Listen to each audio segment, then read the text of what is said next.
fait, nous sommes là aujourd'hui pour célébrer, pour assister aux 4e journée scientifique SIDA du Sénégal.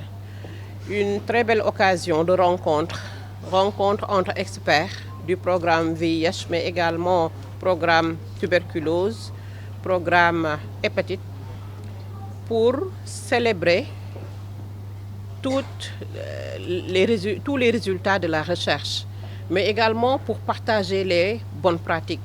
Rencontre entre experts, entre partenaires, mais également les acteurs communautaires, pour qu'ensemble, qu'on essaye de partager les résultats de la recherche, de nos différentes interventions. Actuellement, nous venons de sortir de cette session importante avec les journalistes, l'association des journalistes spécialistes en santé. Et ça a été une très belle opportunité, une belle occasion de voir ce que nous pouvons faire, ce que les journalistes peuvent faire pour vraiment aider les différents programmes à atteindre les objectifs que nous nous sommes fixés. En effet, le programme a eu des résultats satisfaisant dans l'atteinte des 3,95. Pour le premier 95, qui consiste à dépister donc 95% des personnes vivant avec le VIH, le Sénégal est à 90%. Donc il nous reste un gap à atteindre. Le deuxième 95, qui consiste à mettre sous traitement 95% de ces personnes dépistées, le Sénégal est à 91%. À 93% du moins. Et pour le dernier 95, c'est-à-dire la suppression virale, le Sénégal est à 91%.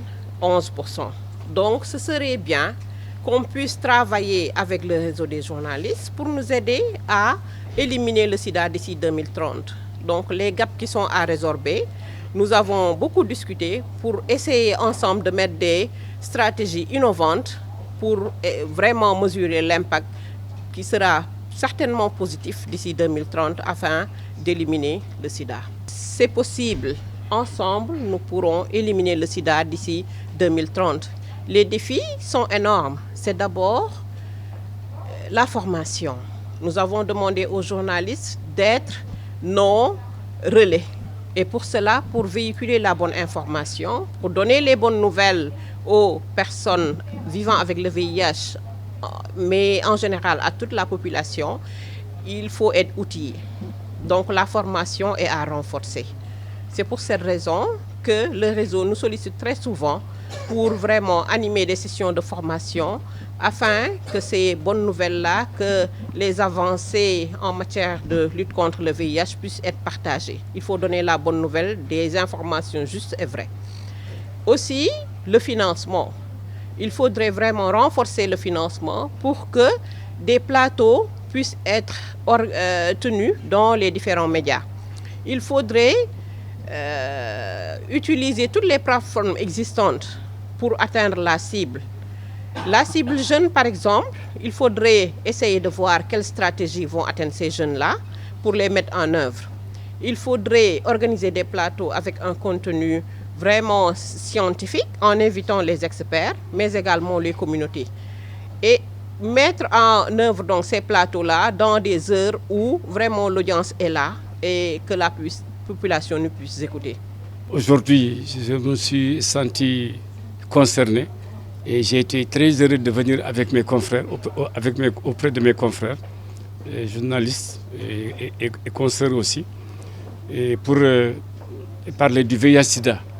Parce que j'étais au début, en 86, le quotidien du Soleil a été le premier à annoncer les 6 premiers cas qui étaient apparus au Sénégal.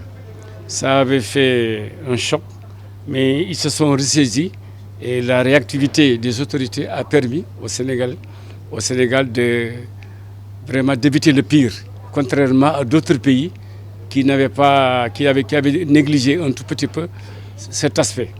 C'était un problème très grave et en venant aujourd'hui avec les journalistes dans ce panel, j'ai pu apprendre que des pas importants ont été franchis et que l'élimination que l'on visait dans les années 80 et que maintenant c'est fixé à 2030. Et dans cette discussion, l'apport des journalistes est très attendu dans la communication, dans la stratégie, aussi bien dans tout ce qui est multimédia, pour permettre à notre pays d'arriver à l'élimination du VIH en 2030. C'est un délai court, c'est un délai long, mais je crois que c'est encourageant. Et là, comme vous le savez, le CNRS attend beaucoup des journalistes. Et aujourd'hui, c'est un arrêt qu'on a observé pour évaluer ce que l'on a fait et déterminer aussi, ouvrir d'autres possibilités, d'autres axes de collaboration. Ils en attendent beaucoup dans les médias. Je sais que être journaliste, c'est déjà un travail exigeant et sérieux. Ça l'est plus quand on s'occupe de santé. Parce qu'il s'agit de la communauté, du pays, de votre famille, de nos propres enfants. Si on arrive à éliminer cela, et ce serait une très bonne chose dans notre pays.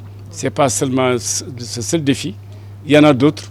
Et on en a vu un aperçu cataclysmique, c'est avec la Covid-19. Ça a été difficile, mais je crois que vous, en tant que journaliste, vraiment, les gens doivent vous soutenir, vous appuyer et vous permettre d'être vraiment à l'aise dans cette vulgarisation en tant que passeur d'informations et dans un domaine qui est sérieusement sérieux, comme je dis, et où il ne faut pas faire d'erreur. Ce sont des sujets où il est question de droits humains, de protection du secret, de la confidentialité. Ça, ces aptitudes, vous, en tant que journaliste qui avez été formé dans de grandes écoles, vous les avez déjà. Il suffit seulement de mieux les affiner et de pouvoir les apporter en matière de contribution dans ce travail-là qu'on est en train de faire. Vous l'avez constaté tous, on l'a dit, le docteur l'a dit, le maître des journalistes aussi vient de le dire, dont je suis très fier de lui par rapport à son parcours de journaliste. Les gens doivent savoir le statut sérologie. Parce que en ayant de faire dépister, c'est dans cette stratégie que tu pourrais être mis sous le traitement. Parce qu'on ne peut pas mettre sous traitement une personne qui ne s'est pas dépistée. Alors que nous avons des gaps sur le dépistage, y compris le dépistage des enfants. Donc je pense que pour mettre en relais les personnes, soi-disant ou bien qu'on pense qu'ils ont le VIH sans le savoir, je les appelle à aller se faire dépister pour bénéficier de la prise en charge très tôt. Parce qu'en ayant la prise en charge très tôt, la personne peut être sauvée des complications du VIH en étant personne séropositive sans le savoir, mais cette personne pourrait vivre plus longtemps que possible en éliminant son charge virale. Car on dit que les scientifiques ont montré que charge virale indétectable égale VIH non transmissible. Donc c'est important de vraiment avoir l'habitude d'aller se faire dépister très tôt pour bénéficier de la prise en charge. C'est cet appel que je voulais faire à la population parce que ces personnes sont supposées se faire retrouver dans la population. Et on ne peut pas dire que c'est telle personne ou telle sans autant de bénéficier du dépistage.